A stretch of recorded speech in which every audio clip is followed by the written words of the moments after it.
On a quiet spring night in 2008, a 19-year-old college student named Brandon Swanson was on his way home from a small celebration marking the end of the semester. He called his parents for help after his car went into a ditch on a rural road in Minnesota. What followed was a 47-minute phone call, full of calm directions and mutual attempts to locate one another. Then suddenly, mid-sentence, Brandon said, "Oh, shht," and the call went silent. He was never seen or heard from again. To this day, no trace of Brandon Swanson has been found. No body, no belongings, no clues, just a car in a ditch, a dead phone line, and a trail that vanishes into the vast and unforgiving rural landscape. This is not just a disappearance. It's a mystery that feels almost supernatural in its silence. This is the story of Brandon Swanson, a story that refuses to fade. Because behind the headlines and rumors is a family still waiting, a community still wondering, and a country still asking, how can someone vanish in the age of GPS and cell towers without leaving a single trace? Brandon Victor Swanson was born on January 30th, 1989. He grew up in Marshall, Minnesota, a town surrounded by farms and prairie land. Described as bright, responsible, and friendly, Brandon was the kind of person who left a good impression. He loved science and was passionate about renewable energy. He had just completed his first year at Minnesota West Community and Technical College in Canby, studying wind turbine technology. On May 13, 2008, Brandon was celebrating the end of spring semester with friends in Canby. He attended 2 small gatherings that night. Friends say he had a couple of drinks but did not appear intoxicated. He left around midnight to head home, about a 30-mile drive. But he never made it. At 1:54 a.m. on May 14th, Brandon called his parents from his car.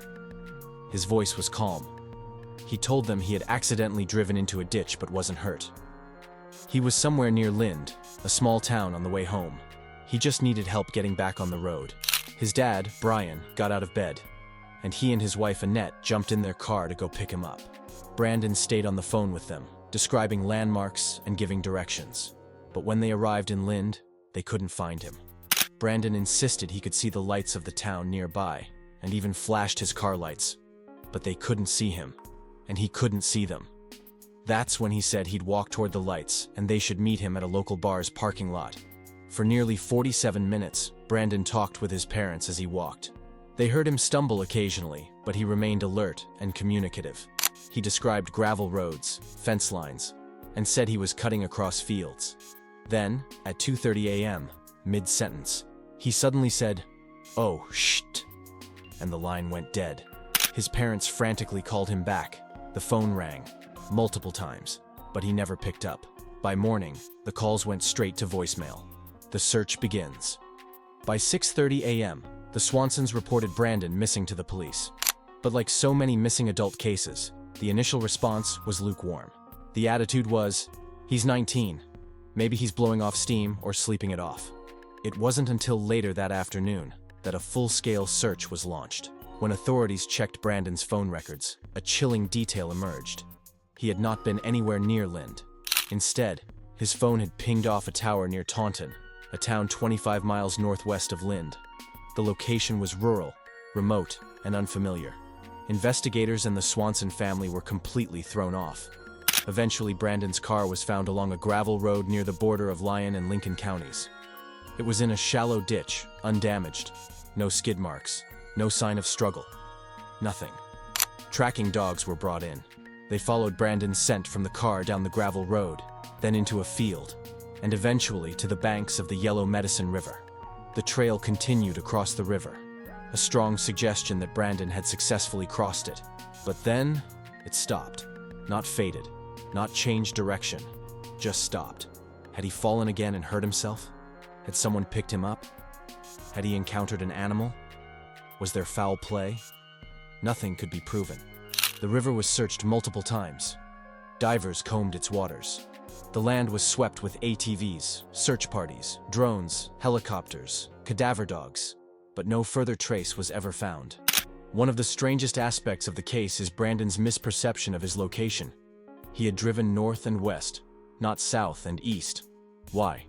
Did he take a wrong turn in the dark? Was he lost and didn't realize it?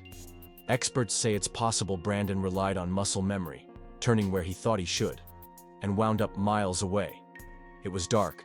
There were no lights, signs, or landmarks to orient himself. But even so, how could someone be on the phone for 47 minutes, calmly walking and talking, and still vanish without a trace? The case has inspired numerous theories, none of which are fully satisfying. 1. Accidental death. Many believe Brandon may have tripped, fallen, or suffered a medical emergency, but search dogs would likely have found a body, and his calm demeanor makes this seem less likely. 2. Animal attack. Could Brandon have been attacked by a wild animal? Possibly, but unlikely. There's been no blood, no signs of a scuffle, and dogs didn't react as if they detected fear or blood. 3. Drowning. Some still believe he drowned in the river, but again, it was searched, and scent dogs tracked him across the river. If he drowned, he did so after the crossing, not during. 4. Foul play. Did someone pick Brandon up? Did he encounter a stranger? Perhaps, but there's no evidence. His phone remained in use for hours.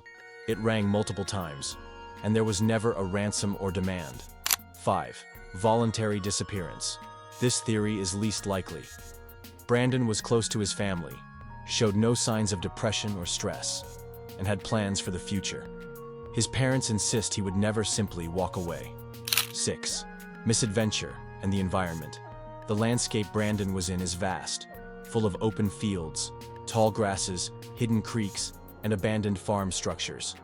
If he fell into a hidden well, collapsed in a drainage pipe, or was swallowed by a sinkhole, he could remain hidden forever. But after 15+ years of searching, even that seems improbable. Out of the horror of their son's disappearance, the Swanson family channeled their grief into action. In 2009, Brandon's Law was passed in Minnesota. It requires authorities to begin immediate investigations into missing adult reports, regardless of age or presumed circumstances. Before this, police often waited 24 to 48 hours to act, a delay that can cost lives. Brandon's Law ensures that no one will have to face the indifference and red tape the Swansons endured in those early hours. Every year, Brian and Annette Swanson hold public searches, hoping for a clue. Volunteers from all over Minnesota join them, combing forests, walking cornfields, and exploring abandoned barns. They've never stopped looking. The Swansons keep a light on for Brandon, literally. A green porch light burns year-round at their home in Marshall, a symbol of hope and a signal that Brandon is still missed and still loved. When asked what keeps them going, Annette says, "He was our son, and even if we find nothing, we'll keep searching. Because somebody has to." There's something chilling about the last words Brandon spoke. "Oh, shh." We don't know what he saw. We don't know what startled him. But in that moment, the line went dead and a young man vanished. Was it a fall? A threat? A realization that he was in danger? Or something else entirely? To this day, that phrase echoes in the minds of all who've studied the case. Not just because of what he said, but because it was the last sound Brandon Swanson ever made. Some believe that newer tools like satellite imaging, advanced sonar, or AI-based geographic scanning could one day uncover what traditional searches have missed. The terrain has changed over the years, but the core area remains largely undeveloped. In theory, Brandon's remains, or at least a clue, could still be out there. With more public attention and emerging tech, hope remains that this mystery will not stay unsolved forever. The disappearance of Brandon Swanson is more than just a cold case. It's a story of uncertainty, of heartbreak, and of resilience.